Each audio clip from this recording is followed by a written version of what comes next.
കേന്ദ്ര ബജറ്റ് കേരളത്തിന് എന്ത് നൽകി എന്നുള്ളത് നമ്മ ഓരോരുത്തർക്കും വ്യക്തമായിട്ടുള്ളതാണ്. കേരളത്തെ പാടെ അവഗണിച്ച കേന്ദ്ര സർക്കാരിന്റെ നയങ്ങൾക്കെതിരെ സംസ്ഥാന വ്യാപകമായി KPCC ആഹ്വാനം ചെയ്ത പ്രതിഷേധ സംഗമത്തിന്റെ ഭാഗമായിട്ടാണ് കുറ്റിപ്പുറം ബ്ലോക്ക് കോൺഗ്രസ് കമ്മിറ്റി വളാഞ്ചേരിയിൽ ഇത്തരത്തിലുള്ള പ്രതിഷേധ സംഘം സംഘടിപ്പിച്ചിട്ടുള്ളത്. നിങ്ങളെല്ലാവരും അഭിവാദ്യം ചെയ്യുന്നു. കേന്ദ്ര ബജറ്റിനെ പറ്റി നിങ്ങളോട് സംസാരിക്കുന്നതിന് വേണ്ടി പ്രിയപ്പെട്ട മാഷ് നിങ്ങളോട് സംസാരിക്കും.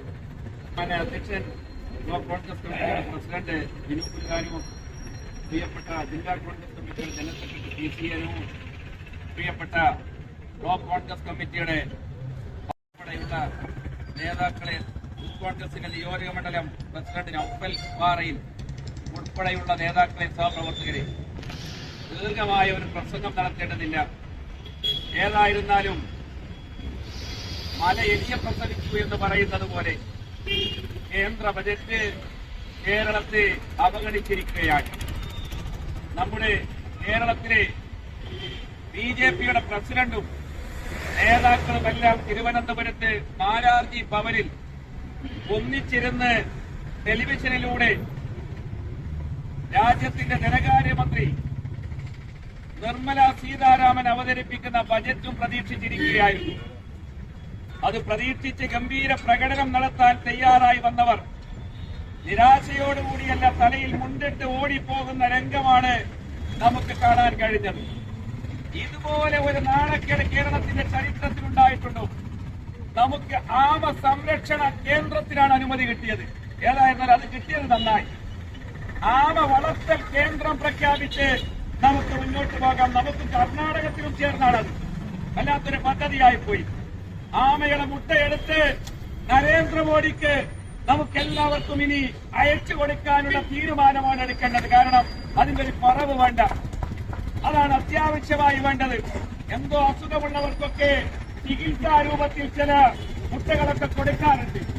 അതുപോലെ നരേന്ദ്രമോദിക്കും അമിത്ഷയ്ക്കും RSSന്റെ മോഹൻ ഭാഗവതനും രാജീവ് ചന്ദ്രശേഖരനും നമ്മുടെ BJPയുടെ നേതാക്കന്മാർക്കും ഇതാണ് നൽകേണ്ടത് എന്ന അഭിപ്രായമാണ് വ്യക്തിപരമായി എനിക്കുള്ളത്.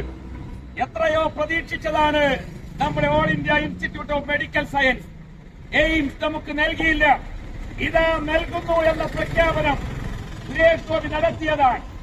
അത് കാണാൻ കഴിഞ്ഞില്ലെന്ന് മാത്രമല്ല, വികസനവുമായി ബന്ധപ്പെട്ട് ഒരു രൂപ പോലും 53.5 ലക്ഷം കോടി രൂപ ബജറ്റ് അവതരിപ്പിച്ചുവെങ്കിൽ അതിലൊന്നും തന്നെ കേരളത്തിലില്ല.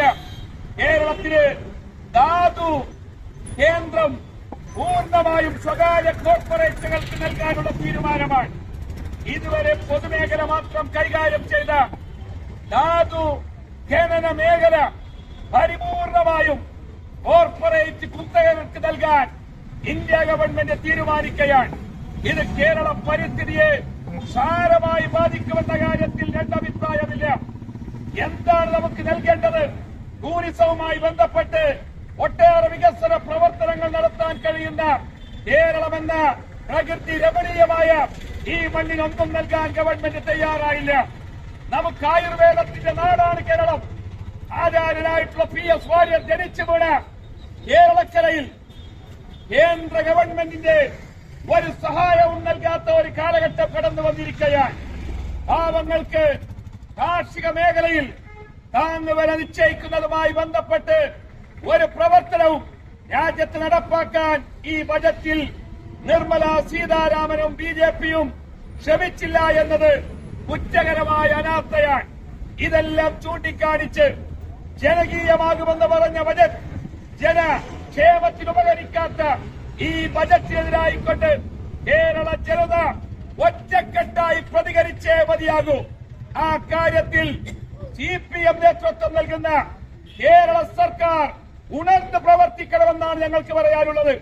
ഇന്ന് പാർലമെന്റ് തുടങ്ങുന്നതിന് മുമ്പ് ഇന്നലെ ബജറ്റ് അവതരിപ്പിച്ച സമയത്ത് തന്നെ നമ്മുടെ MP-മാർ കൂട്ടത്തോടെ പ്രതിഷേധിച്ചുകൊണ്ട് പുറത്തേക്കിറങ്ങി വന്ന് ജനമധ്യത്തിലെന്ന രൂപത്തിൽ പാർലമെന്റിന് മുന്നിൽ ജനകീയരായ നമ്മുടെ MP-മാർ ഒന്നിച്ച് പ്രതികരിക്കുന്നത് മാധ്യമലോകം ഉദ്ധരിക്കാൻ തയ്യാറായി. നമുക്ക് പ്രതിഷേധിക്കണ്ടേ? രാഷ്ട്രീയ ഭേദമന്യേ RSS നേതൃത്വം നൽകുന്ന BJPക്കാരനും ഇതിനെതിരായി പ്രതികരിക്കാൻ തയ്യാറാകണമെന്ന അഭിപ്രായമാണ് ഞങ്ങൾക്കുള്ളത്. നമുക്ക് ഒറ്റക്കെട്ടായി ഇതിനെ എതിർക്കാം. അതിന്റെ ഭാഗമായി കുറ്റിപ്പുറം ബ്ലോക്ക് കോൺഗ്രസ് കമ്മിറ്റി നടത്തിയ ഉജ്ജ്വലമായ പരിപാടിക്ക് ജില്ലാ കോൺഗ്രസ് കമ്മിറ്റിയുടെയും കേരള പ്രദേശ് കോൺഗ്രസ് കമ്മിറ്റിയുടെയും അഭിവാദ്യം അർപ്പിച്ച് അവസാനിപ്പിക്കട്ടെ. അഭിവാദ്യം.